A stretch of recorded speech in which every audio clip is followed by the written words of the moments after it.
All praises to Haya Shara Haya Bashim Shaya Walk. And as I stated, that the Most High has told me that it's time to vacate, and he answered me through a dream. It was in 3 parts. The first part is I appeared in a white robe, and I was on a road, and there was a man there, and he was in a truck. He got out of his truck and he began to walk. He left his wife and son in the car. As he did that, I began to follow them, and I recognized this road that I was on. It was a road that led to my childhood's home. And before you got to my home, it was my grandparents' house, and there was a church there. As I proceeded to follow the man, there was a building there. It looked like a warehouse. And I followed him, and he opened the door, and he began to walk in. I began to walk in, and there were these beings there. They were humanoid, if you will, beings, and they were nude, and they had no private areas, and they had trays in their hands, but there were no food, and they were in a single file line, like you're in the military, as I was in the past, and you were getting your chow. And these people's skin were like Edomites, and the man noticed that, and he began to frantically run back, and he went back and he ran to his family, and then the scene changed, and then I was watching them in a room, and they had sewed fig leaves or leaves around their private areas to fit in, so that they could fit in with these beings, because they were trying to fit in with them. Simple as that. And then the scene changed, and I appeared in a warehouse, or like a carport, and it was near a beach,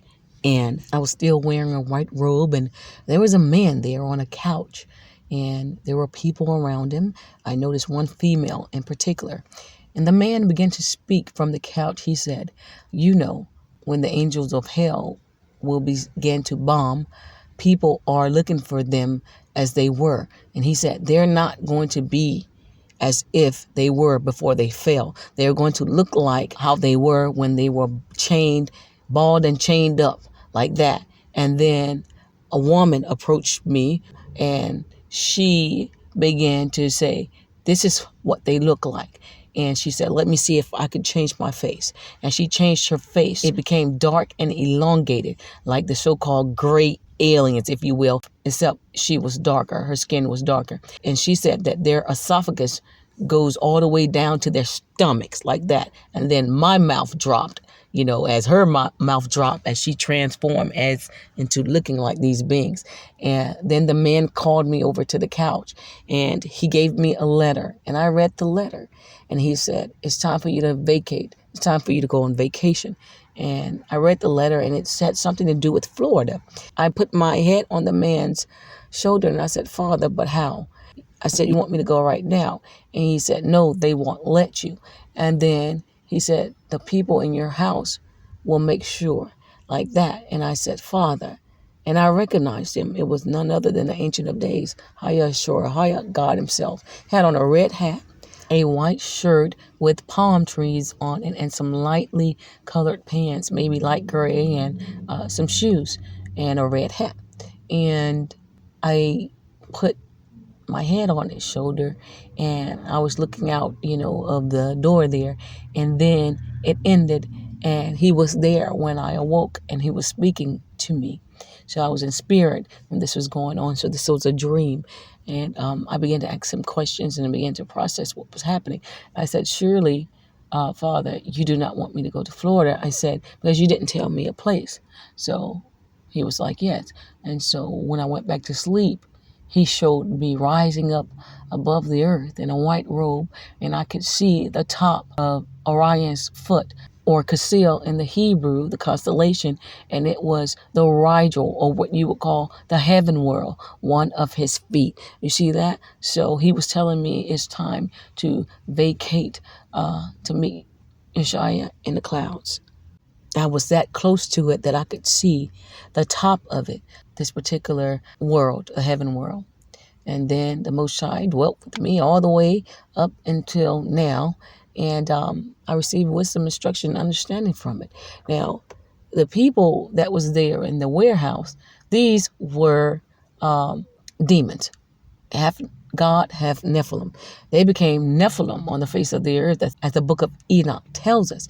And the majority of these people on this earth, they have a bloodline, and it leads to these people.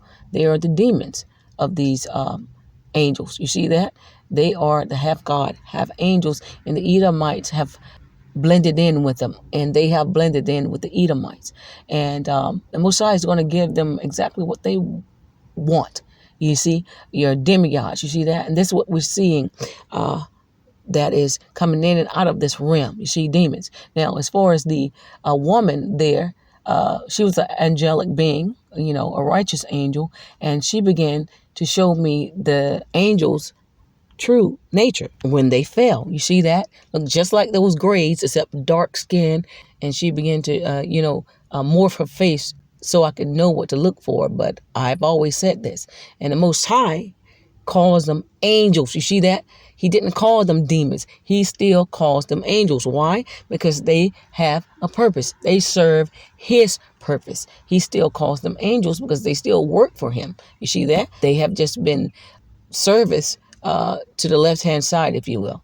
But now these spirits have joined, these other spirits. Nevertheless, they're still going to be judged. But they have always served his purpose, whether they were righteous and then when they became unrighteous. So he still calls them angels. See, and false prophets and teachers and wizards and warlocks and witches try to jump the gun. No, the Most High says this army is going to be led by the fallen ones that's going to bomb the daughter of Babylon, Ozarth, and then bomb Zion over there in the east.